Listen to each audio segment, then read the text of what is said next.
Top of the morning to you. So, I want to first thank everybody who's been reaching out, checking on me, seeing how I'm doing. I'm okay. Look, this has been coming on for a long time. It's gonna happen, and there's nothing I can do about it.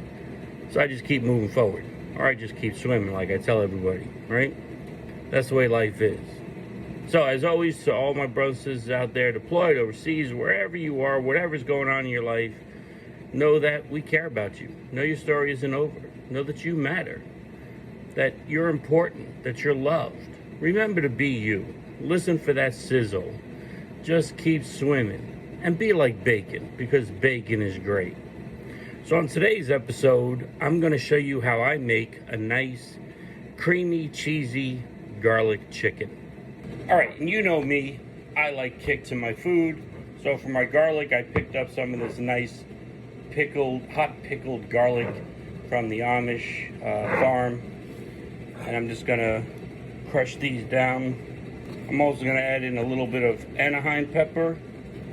Again, I wanna give it a nice little kick to it. And for my chicken, I picked up some of this nice Bell & Evans chicken from my friends over there at the Tennessee Meat Company. I like Bell & Evans. I've been using them for a long time.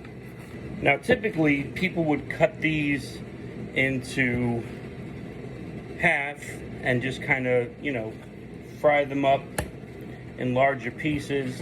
But I want to cut these up some because what I'm going to do is I'm going to have some today, and then the leftover that I have, I'm going to add to some tortellini for whatever I have left over. And look, there'll be people out there that say I'm doing it the wrong way, but here's the thing. Cooking is like life, okay? Yes, there are wrong ways to do things, but if you're cooking great food and it tastes wonderful, that's not wrong.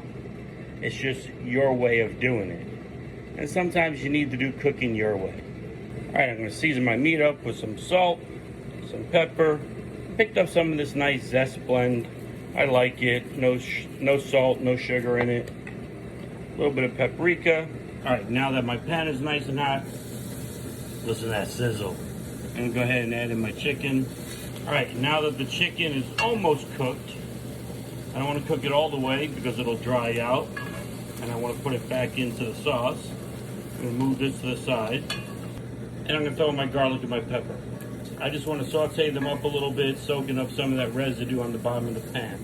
All right, and now that the garlic is sauteed up, I'm gonna throw in a stick of my Kerrygold and let that melt up.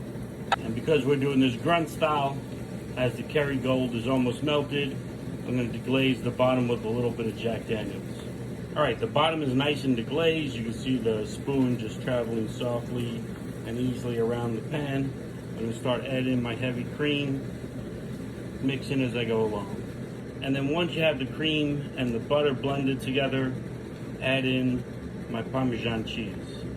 And remember, you can never have too much Parmesan cheese. Sprinkle in some Italian herbs, and I'm gonna let this slow simmer for about 10 minutes.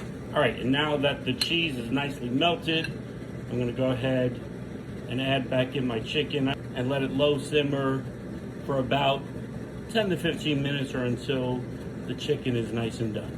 All right, and then once it's done, you can serve it on top of pasta, on top of rice. Today I'm doing the rice. Sprinkle a little more cheese on top and a little bit of chopped parsley, and look how beautiful that is. And of course comes my favorite part of every episode. Let's give it a try. Beautiful, creamy, buttery taste to it. You can taste the Parmesan. It's got a slight little kick to it, but not too much. A great dish. Hope you enjoyed joining me on this episode of Cooking with a Veteran. Please make sure you like, share, and follow. And until next time, hoorah.